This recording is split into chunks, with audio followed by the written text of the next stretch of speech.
आज की हमारी रेसिपी है restaurant style special egg curry. बनाना काफ़ी आसान है। इसके लिए हमने बॉइल्ड एग्स लिए हैं। इन पे मैं मैरिनेशन के लिए डाल रही हूँ थोड़ी सी हल्दी और थोड़ी सी लाल मिर्च। इससे इनका कलर भी बहुत बेहतरीन आता है और टेस्ट में भी इजाफा होता है।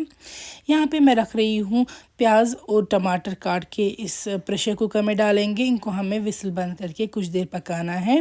मैंने प्याज को भी थोड़ा सा सिर्फ चॉप किया है और टमाटर को भी 2 हिस्से करके डाल दिए हैं।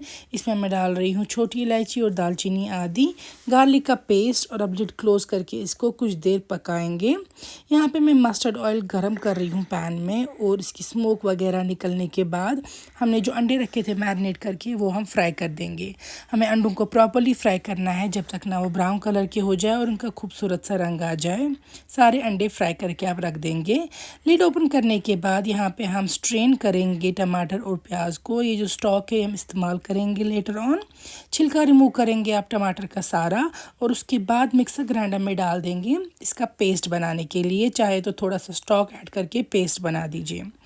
तो इसके बाद हम सेम मस्टर्ड ऑयल पे ये जो हमने प्याज और टमाटर का पेस्ट बनाया फ्राई करेंगे। इन बिटवीन लिड कवर करेंगे कि छींके बाहर ना आ जाए। इसके बाद हम इसमें डालेंगे लाल मिर्च 1 चम्मच तक। लाल मिर्च ऐड करके आप थोड़ा मिक्स करेंगे, फ्राई करेंगे लाल मिर्च को। फिर डालेंगे हम इसमें गार्लिक का पेस्ट, चाहे तो आप साबुत गार्लिक भी डाल सकते हैं। फ्राई होने पे डालेंगे थोड़ी सी हल्दी, धनिया का पाउडर 1 चम्मच और जिंजर पाउडर हल्की सी। फिर डालेंगे 2-3 लौंग।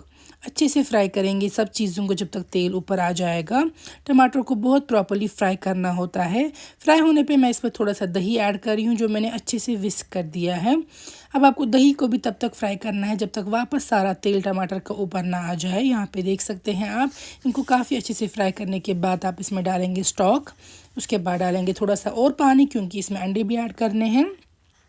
मिक्स करने के साथ साथ हम इसमें फ्राइड एग्स ऐड कर देंगे।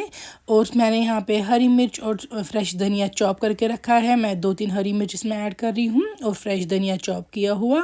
नमक एडजस्ट करेंगे आप इस स्टेज पे। उसके बाद आप लिड कवर करके इसको पकाएंगे, थोड़ी करी रिड्यूस करेंगे।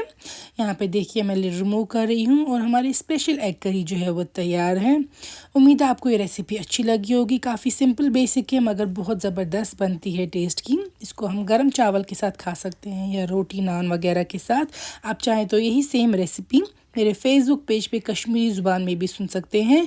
इंस्टाग्राम पे भी हमें फॉलो कीजिएगा ताकि आपको लेटेस्ट अपडेट्स मिलते रहें। और अगर आप चाहते हैं हम आपके लिए कोई ख़ास रेसिपी बनाएं तो ज़रूर नीचे कमेंट्स में लिखिएगा। इंशाल्लाह मैं ट्राई करूँगी वो आपके लिए बनाने के लिए। यहाँ पे देख सकते हैं हमारी एग करी कितनी ज़बरदस्त लग रही है। तो आप भी ज़रूर ट्राई कीजिएगा। ये काफ़ी सिंपल रेसिपी है लेकिन बहुत डिफरेंट बनती है। उम्मीद है आपको ये रेसिपी अच्छी लगी होगी।